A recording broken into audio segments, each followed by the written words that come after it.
Picture this. It's late, your room is dark, and you're lying in bed doing the thing you swore you'd stop doing, opening your banking app at midnight.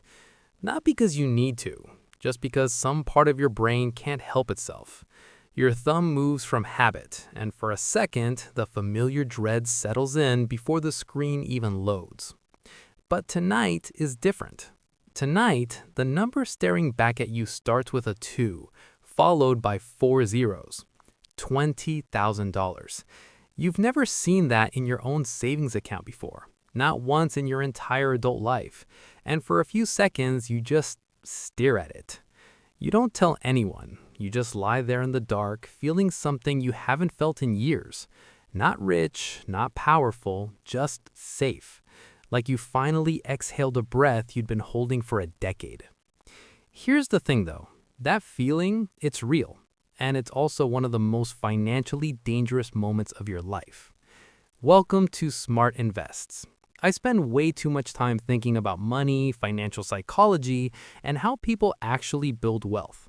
If you're someone who finally hit a savings milestone and you're wondering what comes next, or if you're still grinding toward that first big number, make sure to hit the subscribe button and give this video a thumbs up if it helps you out. Because what I'm about to walk you through isn't just about the number.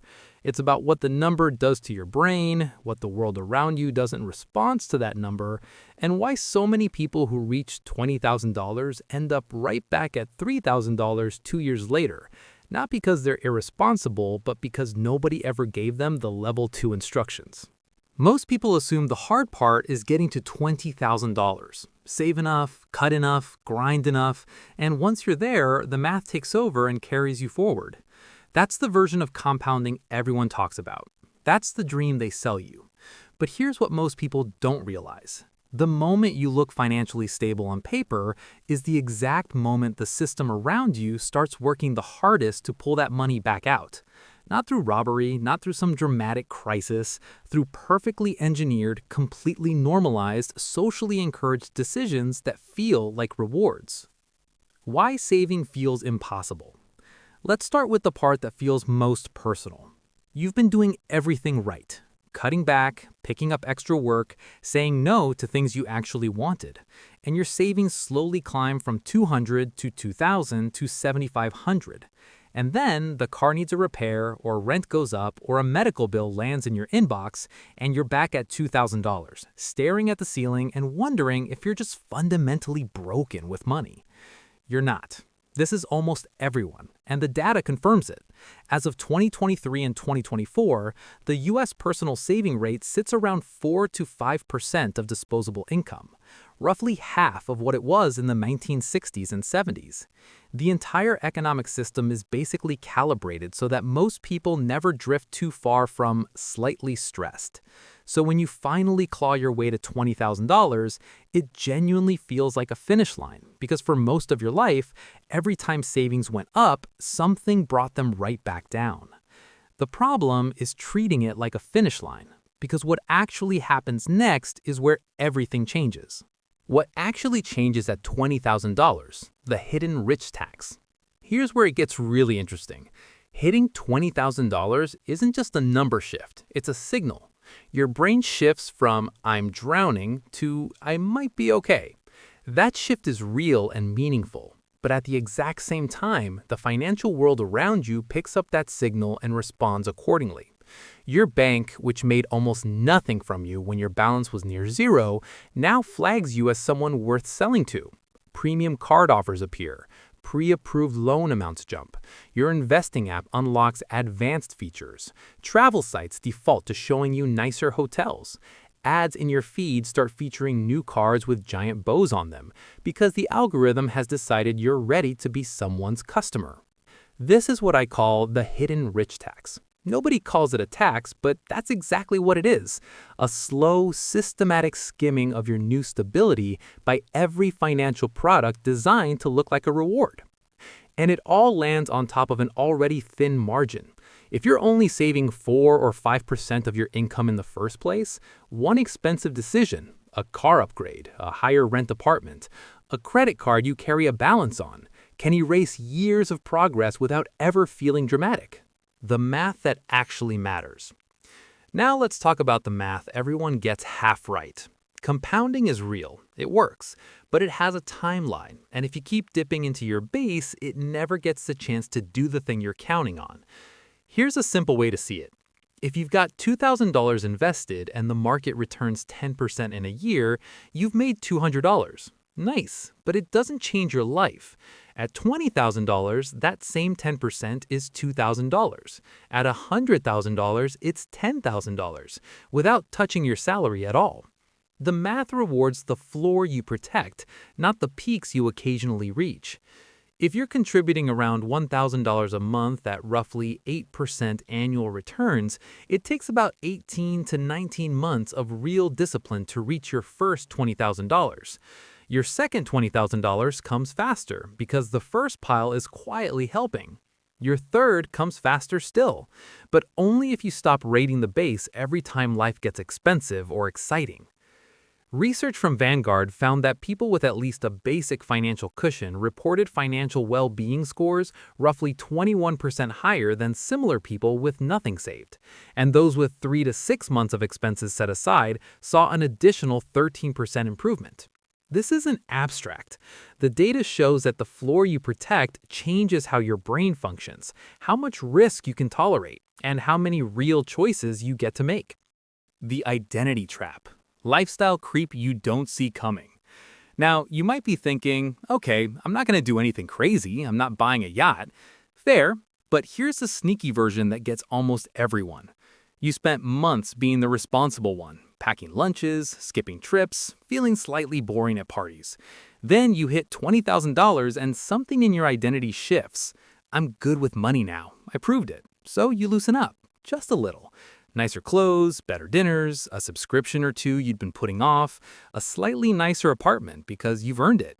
You stop checking prices as carefully because that was broke you behavior, and you're not that person anymore. None of this feels reckless. That's exactly the problem. Your fixed costs quietly drift upward until the gap between your income and your spending shrinks back to almost nothing, and that $20,000 is doing all the heavy lifting with no backup and no growth. The identity shift isn't wrong. You are someone who's good with money. But the habits that got you here are the same habits you need to protect what you've built, not retire the moment you feel like you've arrived. The 3-layer system. Here's the mental model I wish someone had handed me at 22. Once you hit that first real milestone, stop thinking of it as savings and start thinking of it as layers. Layer 1 is the floor. The money you do not go below, period. This is your emergency buffer, covering a few months of actual bare-bones living. 3 to 6 months is the benchmark you hear everywhere, and the data behind it is real. For most people in the US, that floor lands somewhere between $15,000 and $25,000, depending on cost of living. That number is not a trophy you take down when something shiny appears. It is the foundation every future decision stands on. Layer 2 is growth. Money whose job is to buy you freedom later. Low-cost, diversified index funds, boring retirement accounts, investments that don't require you to watch charts every morning. As of early 2025, simple index funds can carry expense ratios as low as 0.05%, while comparable actively managed funds average around 0.65%. On a $20,000 investment, the difference in fees compounds quietly for decades. Boring wins here. Boring always wins. Layer 3 is fun and options, the money that makes life actually feel worth building. Trips, career pivots, courses, bold moves. You should absolutely spend money on the things that matter to you. The rule is just that fun comes from above the floor, not from the floor. Let me show you how this plays out in real life through 2 people. Same country, similar income, both hitting $20,000 in their early 30s. Alex sees the number and thinks, finally, I'm not behind anymore. They upgrade the car, move into a nicer place at the top of their budget, pick up a couple of premium cards for the points, and dip into savings here and there for trips and upgrades. They mean to invest more once things settle down. Things never really settle. Their balance swings between $8,000 and $25,000 for years, and by their 40s, they're making decent money and still can't say no at work because the cushion isn't thick enough to make saying no feel safe. Jordan hits $20,000 and makes one quiet decision. This is my floor. They keep the boring car, keep housing reasonable, keep investing into low-cost funds. Nothing dramatic, just consistent. By their late 40s, they're not necessarily richer on paper, but they're choosing their work instead of surviving it. According to a 2025 survey, 44% of employees stay in jobs they dislike because their salary feels like their only security. Jordan doesn't live there.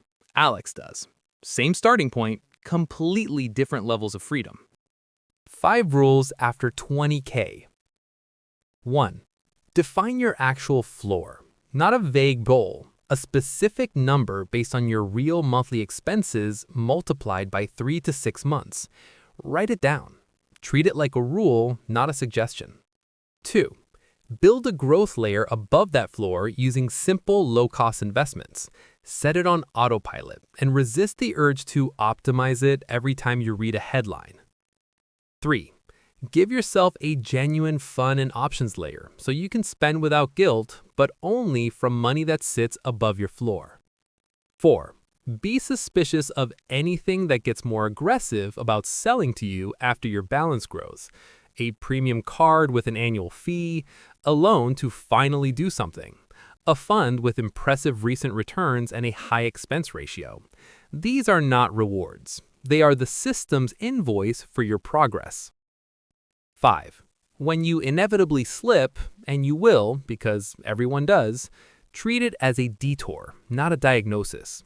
Rebuild the floor, restart the layers, and keep your eye on the long game. Here's the real shift that happens after $20,000, or at least the one that should happen. Before that number, money's about stuff. Can I afford the car payment, the flight, the coffee? After that number, money can start being about options. Time between jobs, a city that fits better, 4 days a week instead of 5, a boss you can actually walk away from. That transformation isn't automatic. Whether it happens depends almost entirely on the decisions you make in the weeks and months right after you hit the milestone. Because if phase 1 was about escaping chaos, phase 2 is about refusing to drift back into it, just because everyone around you is telling you that you're fine now. You're not done, you're just getting started. If this video gave you a new way to think about your money, leave a comment with where you are in your journey. I read every one of them. And if you want to go deeper on the psychology of wealth thresholds and how to actually build financial freedom on a normal income, the next video is right there waiting for you.